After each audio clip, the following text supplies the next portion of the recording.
Media. We're joined with Mr. Tony Brady, fitness guru. How you doing, Tony? I don't like the term guru, but I do my job, man. Well, looking at you, man, you're in serious shape, so you're obviously some sort of fitness guru. Absolutely, man, absolutely. I want to talk to you, Tony, about AMIR Khan.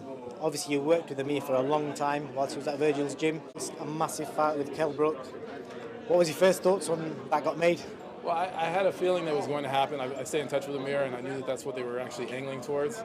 And I'm just glad they got it done, because I know he wants that fight, and Kell wants that fight, so it's time. You know, they're both at that stage of the career, twilight of the career, but it's time to do this with a bang. So I think it's a good opportunity for both of them.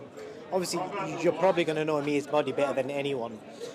How strong would he be at 149 pounds? Because that's where the fight's been made at. It's at 149, and there's a rehydration clause, 163 pounds for the next day. What sort of impact does that play in the fight? That's his sweet spot. I mean, when he was making 147, he had to work to make that last few pounds. So that's right in his comfort zone right there. Rehydration, that's right where he would come into a usual fight. So I think that's not even going to be a factor. That's right where he normally would be comfortable. There's a suggestion that Kell Brook may walk in at 170 plus pounds. And AMIR, what sort of weight do you think AMIR would walk into the ring? Probably 160 or so. Probably ballpark 160. No, it depends on what he eats and how he trains, but I'd say 160. And how do you see the fight play now? Obviously, they're both towards the end of their careers. Does AMIR still have the hand speed? Does Kell still have the reflexes to do the counter punching? How do you see it going? AMIR still has the speed. Kell, in my opinion, looked really good before he got stopped by Crawford. I think he was doing really well early in that fight. So Kell is still a threat. I'm 100% for AMIR. Just, that's my guy right there. He's like family to me. So, I'm pulling for AMIR, and I think if he just, has that same drive, and I think he found that, training with Crawford, I think that's going to give him a good, a good extra, fire to train for this camp. Being around guys who are the best of the best, and if you bring out the best of AMIR, maybe nobody can beat him, on a night when you bring out the best of them. So, if we get the best of AMIR, I see him definitely winning the fight. It just depends on if he has a great camp. I put my money on him. From all the times you worked with AMIR, what was the best shape you ever walked into the ring under your leadership? It would be Collazo and Alexander back-to-back.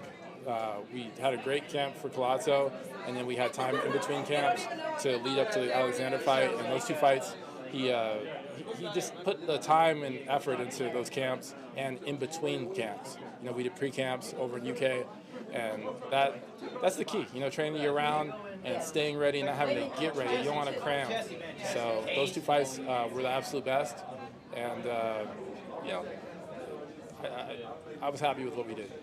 If I was to say to you, just pick out how this fight's going to go, what's the final result going to be, what would you say?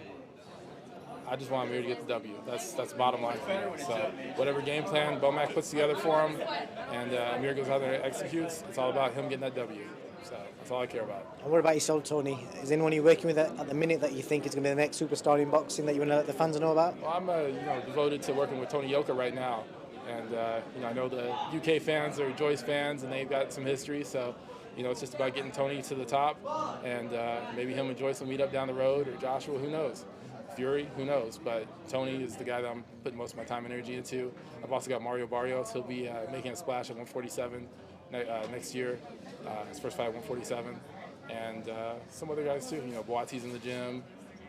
Suleiman Sissoko comes to our gym. And we'll just see who gets back in camp. But right now, it's Tony and Mario. Sweet. Tony, thank you so much for your time. Appreciate it.